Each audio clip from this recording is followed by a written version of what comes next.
When I got out of college, I was asking, I said, well, I'm 19, 20 years old, there's nowhere that I can learn this stuff. Like there's no guild, there's no group that I can go to and say, hey, pass on, it was pre-Facebook, pre all this stuff. So I didn't really have that support group. So it sort of came from within, and it had to be something where it's like, okay, well, I can't rely on others to create this group that can help share. We have to kind of do some of it ourselves.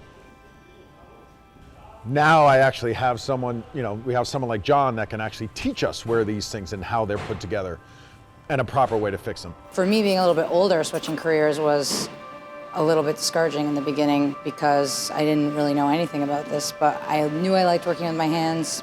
On the side, I like to play music and paint, so this feels pretty natural. And definitely, I'm in the student zone while working here. I try to tell these young kids, learn from your old people,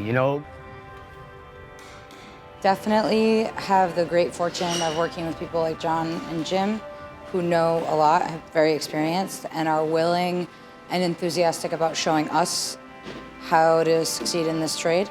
So I'm just at the point right now absorbing everything I can from them. The goal, I think, certainly within Heritage, is for us to keep sharing that knowledge. It's become so powerful. The next time that person that was taught that thing runs into a situation, they might be able to independently come up with that answer. That's what I like the most. I like we were working with Noah yesterday, and I'm kind of grooming Noah to be the door guy. And I like doing that. I like being on the job site with them.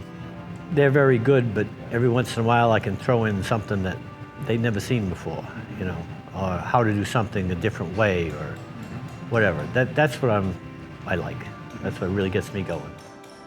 You realize that then the knowledge of someone that's been doing this for so long, you're like, well, I've seen this life cycle already. I've seen people replace this window 20 years ago doing it this way, and I've literally watched it rot over the past 20 years. So I know you shouldn't assemble it this way. I don't care what the packaging says or whatever. Don't listen to it because it's not going to work. It becomes this knowledge base that just you can't get anywhere else. Even now, it's even harder to get it because students or younger people aren't getting that vocational training to at least give them the confidence to say, I can walk up to a machine and figure it out and get it running.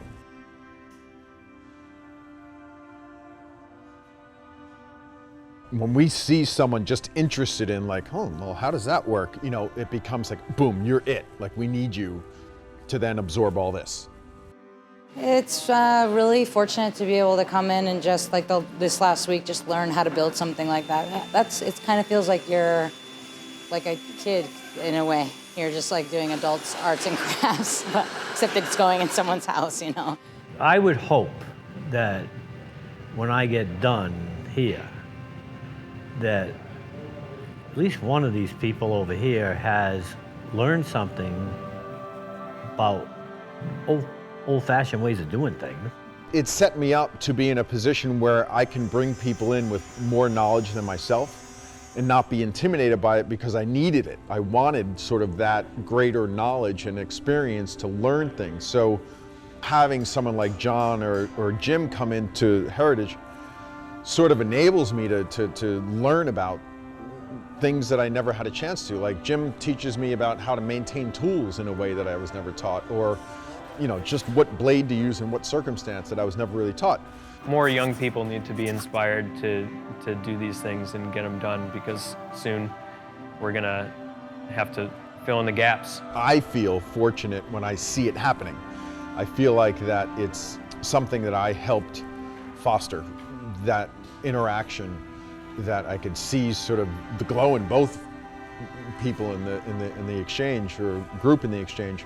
The one learning is just engaged, and the one teaching is just so happy to provide that. It just becomes this, it gives me such joy that I think it almost is as good at like standing back after you do a project and staring at what you did. I love that every day, like every day seeing something grow or evolve, it just becomes this awesome cycle for me. Like I get home and I'm exhausted and satisfied over all these things that I saw happen in the field.